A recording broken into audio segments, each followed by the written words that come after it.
저희 유튜브 방송을 시청하시는 소중한 형제 자매 여러분들 문안 인사 드립니다.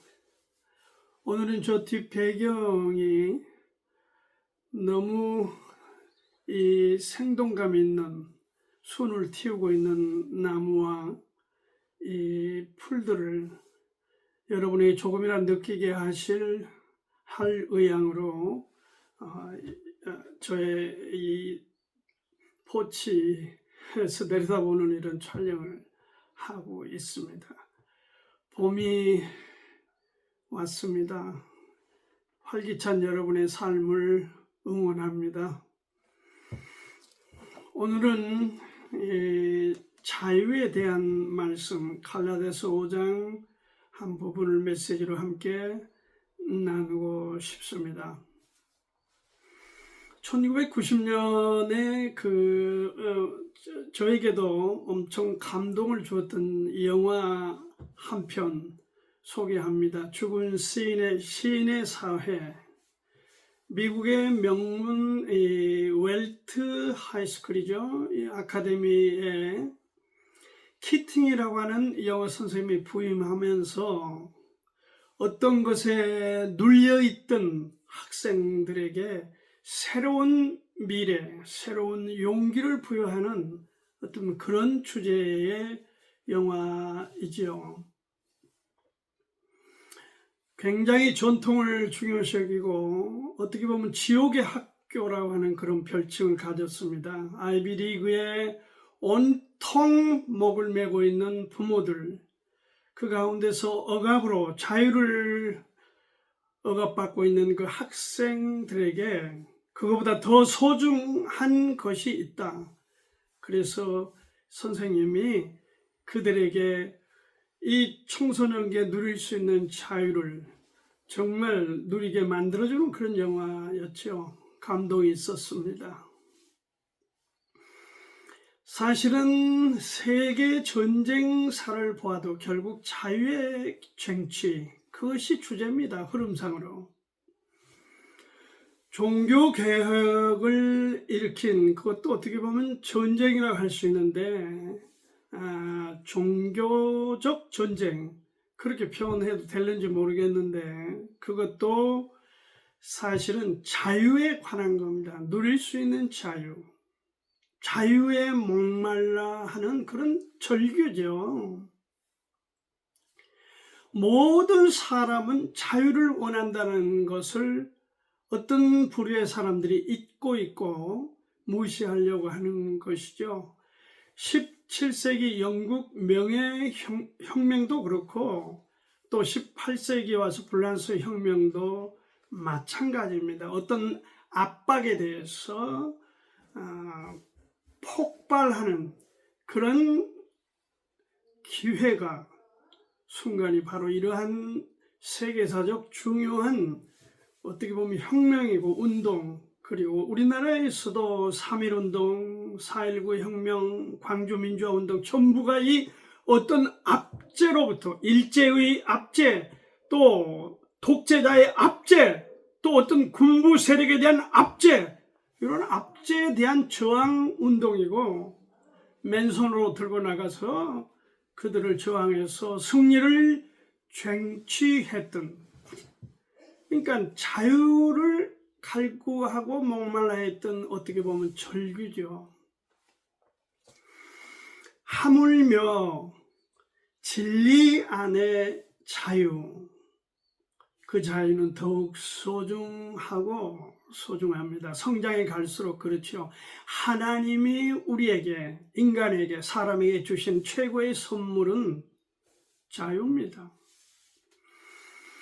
요한복음 8장 32절 우리가 잘 아는 말씀입니다. 진리를 알지니 너희가 진리가 너희를 자유케 하리라. Then you will know the truth and the truth will set you free. 자유를 우리가 사모하는데 진리가 그거를 세트해 주는 것입니다. 세팅해 주는 거예요. 그러니까 진리 안에 굳게 서는 것이 결국은 자유를 누릴 수 있는 우리가 큰 하나님의 선물에 대한 감사죠. 이 자유를 어떻게 대할 것인가 하는 문제를 오늘 갈라디아서 5장 한 1절부터 15절 말씀까지를 두고 함께 상고해 가겠습니다. 먼저 이 자유를 우리가 어떻게 대해야 되냐, 이 자유에 대한 보존, 지킴이 중요하다. 그러므로 우리가 보존해 가야 되고 지켜가야 된다 하는 것을 5장 1절에서 말하고 있습니다. 그리스도께서 우리로 자유케 하려고 자유를 주셨으니 그러므로 굳세게 서서 다시는 종의 멍에를 매지 말라. 주님이 우리에게 자유를 주심은 그것을 누리게, 그 목적은 누리게 하기 위함이시다. 주님이 지신 십자가의 의미는 과연 무엇입니까?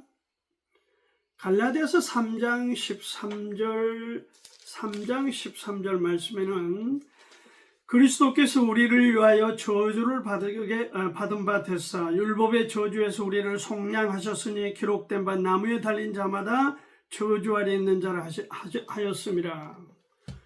주님이 왜 신명기에서 애언했던 이 십자가에 달려 저주를 받았습니까? 그 얘기를 하고 있는 것입니다.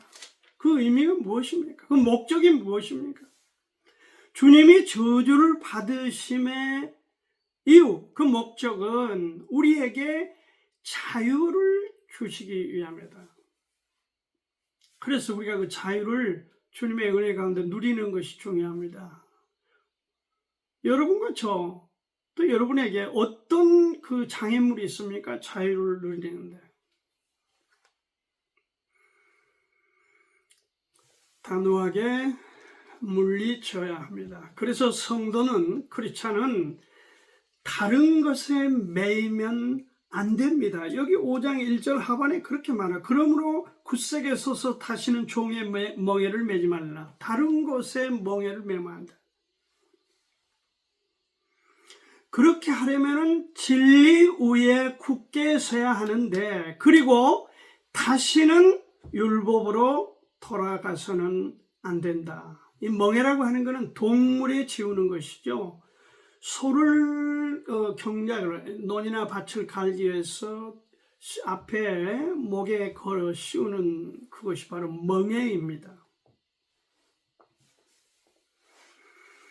오늘 바울이 멍에라고 말할 때 교회, 성도, 크리스찬들에게 향해서 멍에의 의미를 어떻게 주고 있냐, 다른 종교적 이유나 목적으로 성도들에게 가중된 자유를 압박하는 어떤 것들을 씌우는, 여기서 말하는 것, 특별히 율법을 강조하는 율법주의자들에 대해서 멍에를 씌우지 말라는 것입니다. 왜? 주님이 우리에게 자유를 주시기 위해서 십자가의 저주를 받고 죽으셨는데, 우리는 그 대가로 자유를 마땅히 누려야 그 은혜 가운데 누리는 게 맞는데, 그것을 방해하는 사람이 있다는 거죠. 그들이 바로 율법주의자들. 율법주의자들 참 골치 아픕니다. 만만치 않죠. 교회도 하물며 이 율법적인 교회들 골치 아픕니다.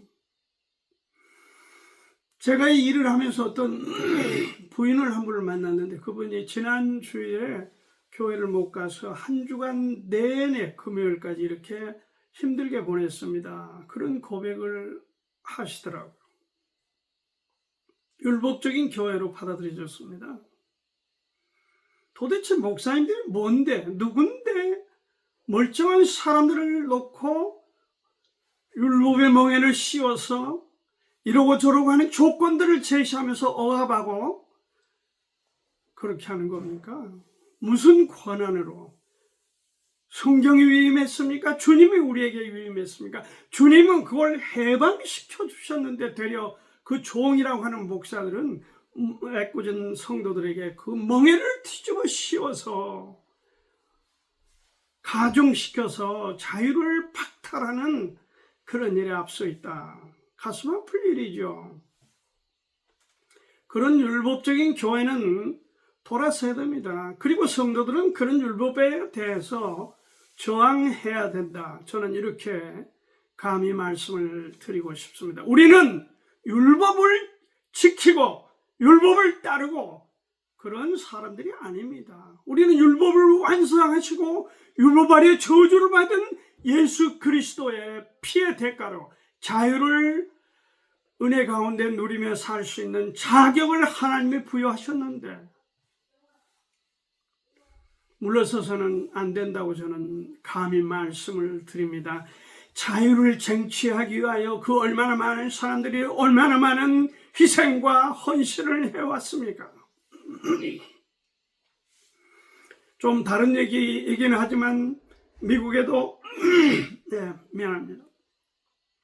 개척자들이 자유를 영국에서 네덜란드에서 다시 미국으로 아메리카 대륙으로 가는 144명 중에 39명이나 짐승에 의해 죽고 환경에 의해 죽고 질병에 의해 죽고 인디언들의 공격에 의해 죽고 그런 아픔을 겪었지만 끝내 살아남은 144명 중에 39명을 제외한 그들이 오늘 미국을 일으키는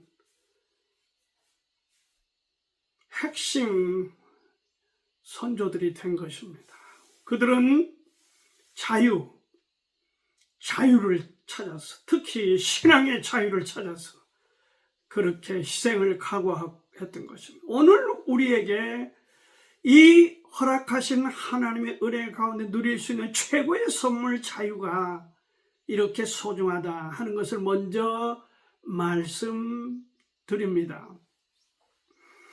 참 자유에 대한 크리스찬들의 태도, 성도들의 태도, 두 번째로 우리가 생각할 것은 다른 어떤 거에 매이지 않도록 조심해야 된다. 이게 지금 2절부터 12절, 5장 12절 말씀까지 우리에게 주고 있습니다. 성도는 율법에 매이면 은혜와 떨어집니다. 멀어집니다. 칸을 치게 됩니다.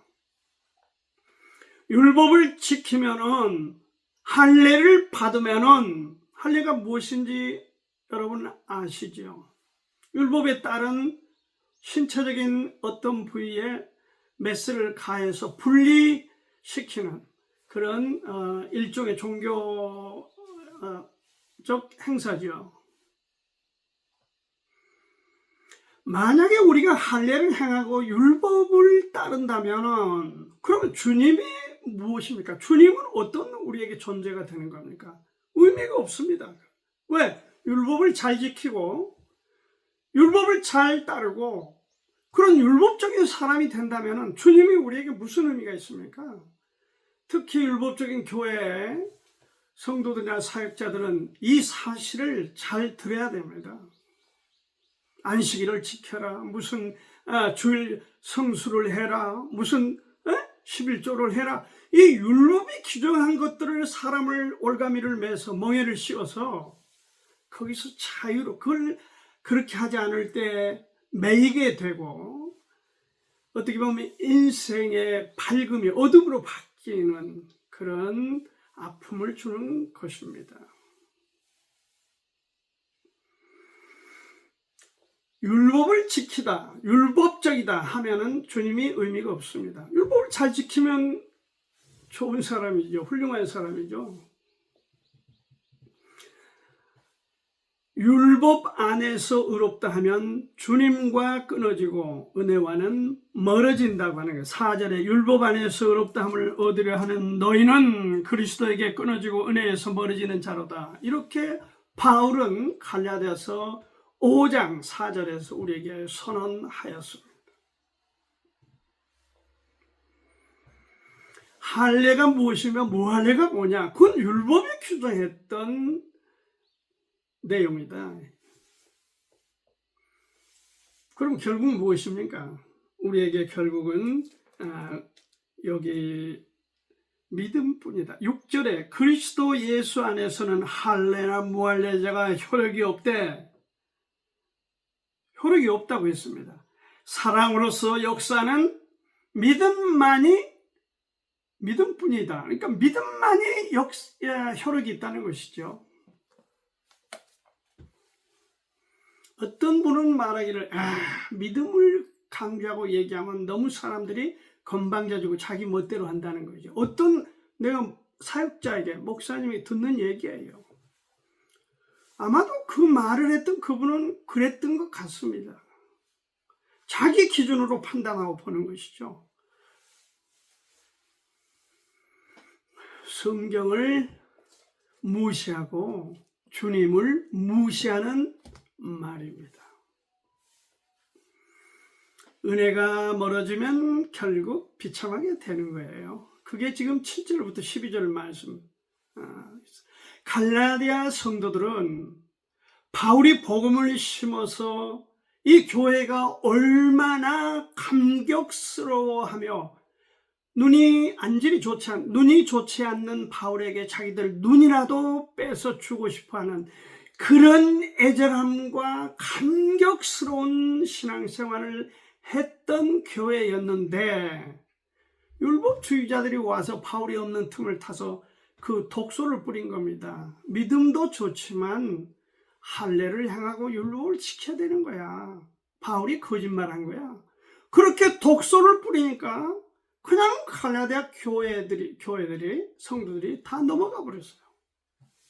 그거에 대한 애타하는 감정과 신앙의 표현을 하고 있는 게 갈라디아서입니다. 갈라디아서는 서론도 결론도 없습니다. 그냥 핵심적인 복음의 중요성, 율법에 대한 배경, 이것을 처음부터 끝까지 어떻게 보면 다루고 있는 것입니다.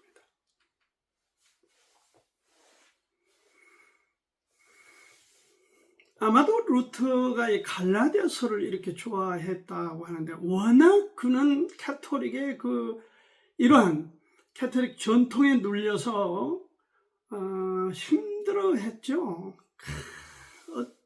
정말 그냥 고통스러워했던 루터의 주님을 알기, 로마서 1장에서 주님을 받아들이기 이전에 루터의 그 생애를 읽어보면 진짜 율법을 지키기 위해서 자기는 100% 율법을 지킨다고 했습니다. 그리고 자기가 율법을 지킬 수 없다면 이 지구상에 아무도 율법을 지킬 수 없다, 그렇게 말을 했던 사람입니다.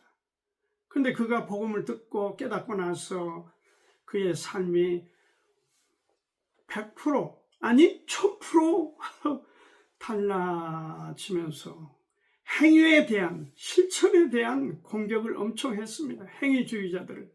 그건 율법으로 빗대서, 그래서 루터가 야고보서를 지푸라기 서신이라 그렇게 말을 한 겁니다. 그래서 갈라디아와 로마서를 루터는 끼고 살았다는 것입니다.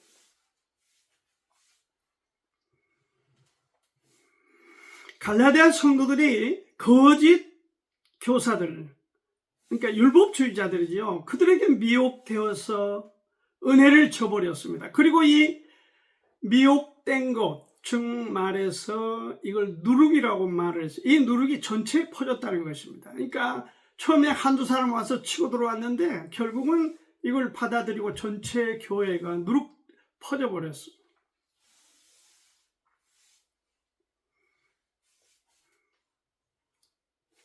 혼란을 야기시키는 자에게는 심판과 저주가 있음을 경고했습니다.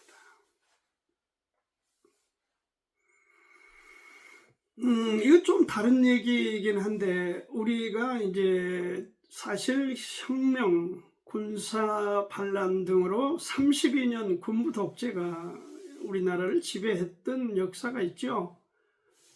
박정희 대통령부터 노태우 대통령까지. 그때 당시에 박정희 대통령도 그렇고 전두환도 그렇고 노태우도 그렇고 대전의 유명한 술사입니까? 점술가죠. 그의 영향을 듬뿍 받았다는 건 이미 그때 당시 잘 알려진 사실입니다.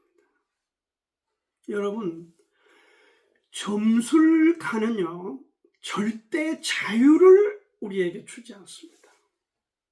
점쟁이는요, 자유를 말할 수 있는 배경이 아닙니다. 구조가 아니에요.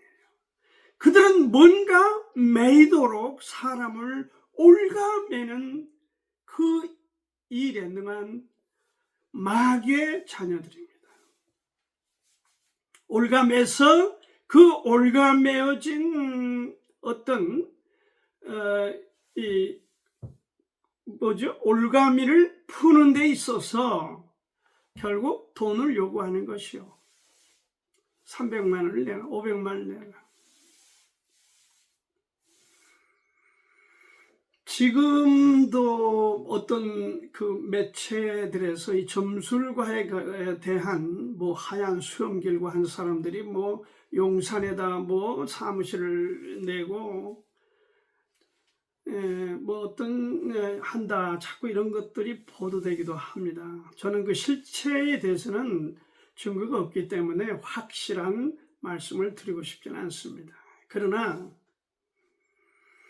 하나님을 의지하거나 또는 성경의 말씀을 조차 어떤 선택을 하거나 지금 우리 국정의 방향이 그런 것 같지는 않습니다. 안타깝습니다.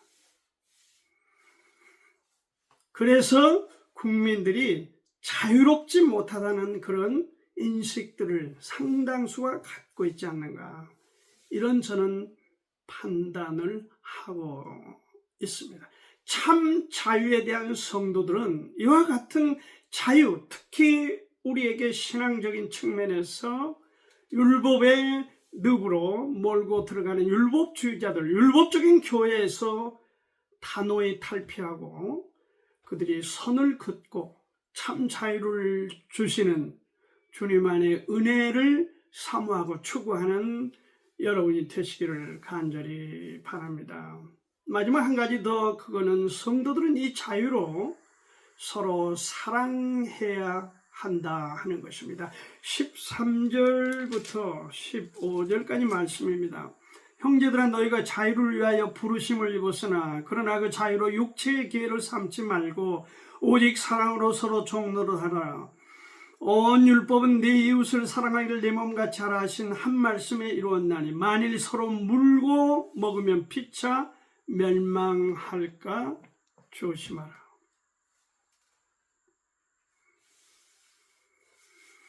자유를 위하여 부르심을 입었다. 그러나 그 자유로 육체의 기회를 삼지 마라. 이 말씀은 육체의 기회가 뭡니까? 죄 짓는 데 쓰지 말아라. 네 멋대로 하라는 뜻은 아니다. 자유도 리버리가 있고 프리덤이 있다고 했습니다. 리버리는 조절할 수 있는 길들여진 자유, 프리덤은 방종에 가까운 자유. 그러니까 어떤 분들이 말할 때 프리덤을 방종, 믿음을 강조하고 자유를 강조하면 사람들이 방종해지고 멋대로 한다. 그러니까 가미해야 된다. 율법적 요소를 가미시켜야 된다. 이게 율법적인 교회들, 지도자들의 명분입니다. 택도 없는 얘기입니다.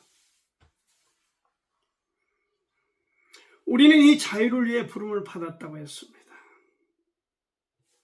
서로 그러므로 종노릇해야 한다. 낮아지고자 해야 된다. 낮아지고 해야 된다. 서로 상대를 나보다 낫다.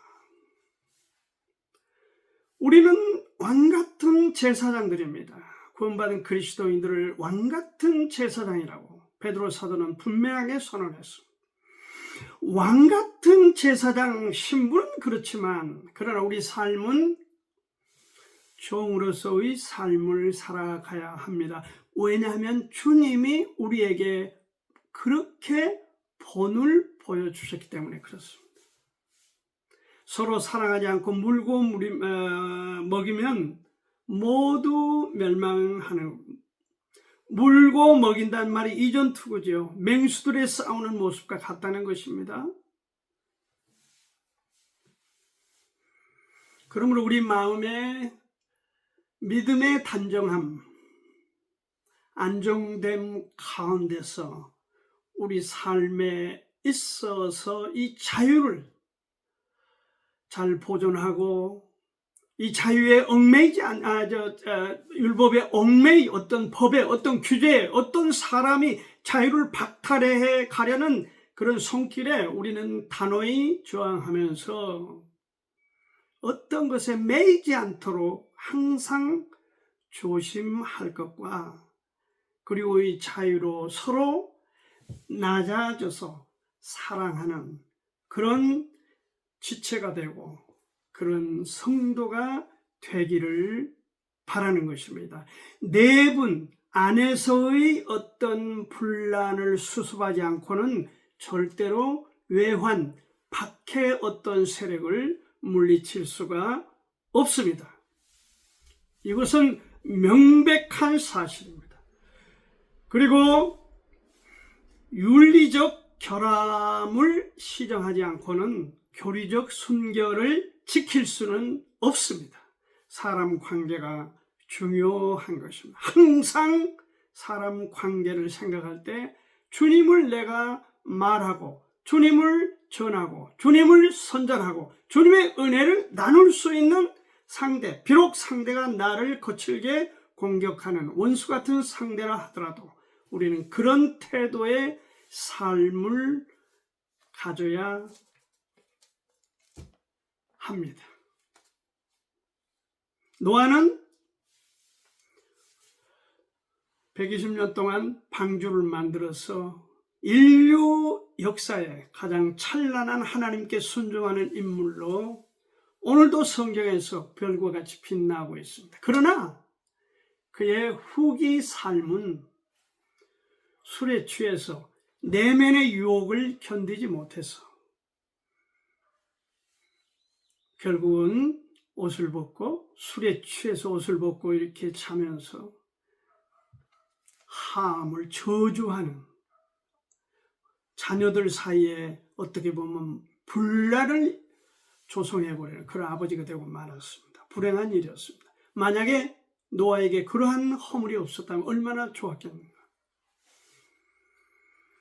서로 우리가 내면의 믿음, 자유를 갖고 안정된 가운데서 다른 사람들의 종노릇하고 그래서 이 소중한 자유를 잘 보존하고 그리고 다른 어떤 것에 기웃거리고 매이지 말고 서로 사랑으로 종노릇하는 아름다운 성도 크리스찬의 삶을 살 수 있기를 축원합니다. 감사합니다.